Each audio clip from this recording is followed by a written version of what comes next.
Hi friends, लिपियोड़िया kitchen में आपण मानक अनेक अनेक स्वागत।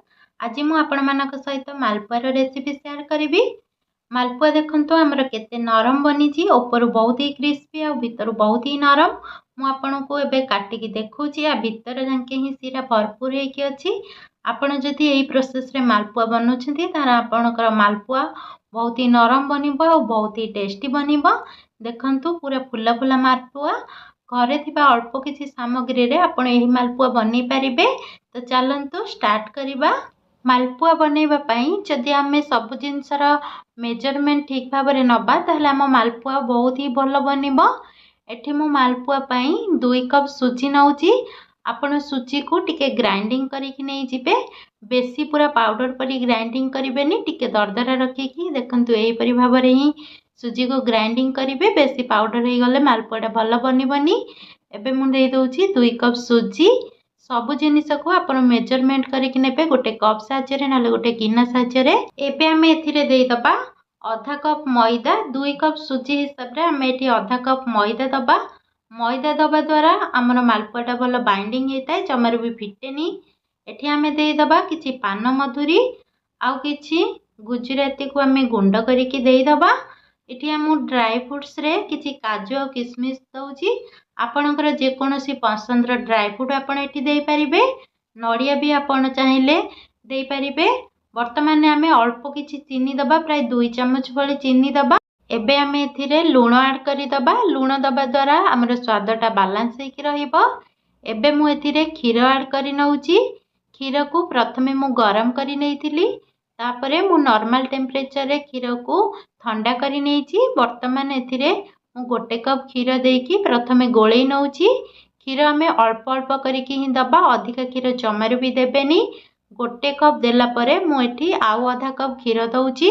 आउ आधा कप क्षीर देकी आकु आमे आउ किछि समय गोळेइबा। जदि आवश्यक करे आउ क्षीर ताहले आमे आउ किछि क्षीर एथिरे ऐड करिबा। एबे सही आधा क्षीर रु आमे अल्प किछि क्षीर को देकी आउ टिके गोळेई नबा।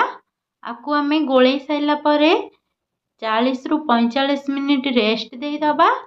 जेहेतु आमे 40 रु 45 मिनिट रेस्ट दबा तो हमर सुजी टिके फुलीबो, सेते पई मु अल्प किछि क्षीर रखि नउची। जेतेबेले आमे लास्ट को गोळेइबा सेतेबेले यूज करिबा।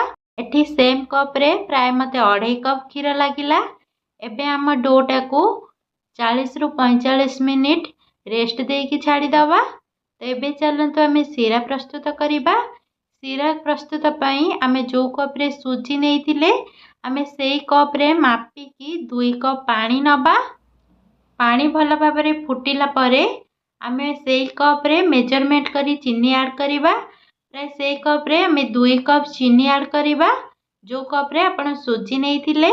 एठी आमे चीनी सीरा को गोटे तार बा 2 तार जमार भी करिवार किछि आवश्यक नाही।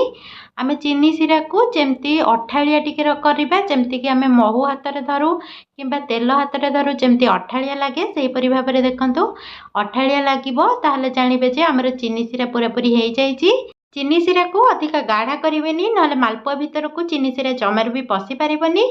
मु फूड कलर टिके एठी दे दउची। फूड कलर प्रथमे दबा पई मु भूली जाईतिली, सेते पई मु एठी अल्प किछि फूड कलर देई फुटेई नउची।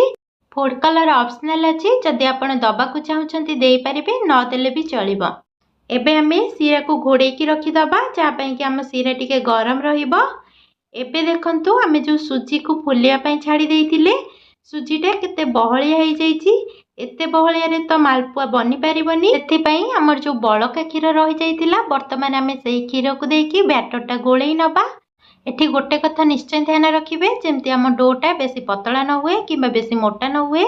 जदि डोटा बेसी पतला हे गला, जेतेबेले आमे तेल रे पकेबा फिटी जाई पारे। जदि डोटा बेसी मोटा रहिला ताले जमार भी भलो फुलिबनी। सेति पई आमे बैटर स्ट्रक्चरटा मीडियम रे रखिबा, जेमती इडली बैटर परी। आ गोटे कथा प्रति ध्यान देबे, आपण जेतेबेले मालपुआ बनौछंती सुजी को सब बेले ग्राइंडिंग करिक नेबे, जहा द्वारा हमर मालपुआटा भलो बनिबा। मालपुआ पई एठी मु तेल गरम करि नेइची। आपण जेतेबेले मालपुआ बनौछंती, मालपुआ बनिया पई जो कड़ाई नौछंती सेटा फ्लैट कड़ाई नेबे। जमारू भी गभीरिया कड़े नेबेनी नहले आपण जेतेबेले मालपुआर बैटर देबे से चारि पाख को भल भाव स्प्रेड हेबनी मझिरे ही रही जिवो जहाद्वारा से भल भाव फुलबनी आ मोटा होती आपण फ्लाट कड़े ही नेबे आ कड़े ठारू हाफ इंची ना गोटे इंची ऊपर को तेल देबे अधिका तेल जमार भी देबेनी आउ जेतेबेले तेल रे आपण बैटरटा दउछंती जदि बैटरटा दबा क्षणी सांग सांग ऊपर को उठी जाउची ताले आपण जानिबे जे हमर तेलटा परफेक्ट गरम अछि मालपुआ पाई।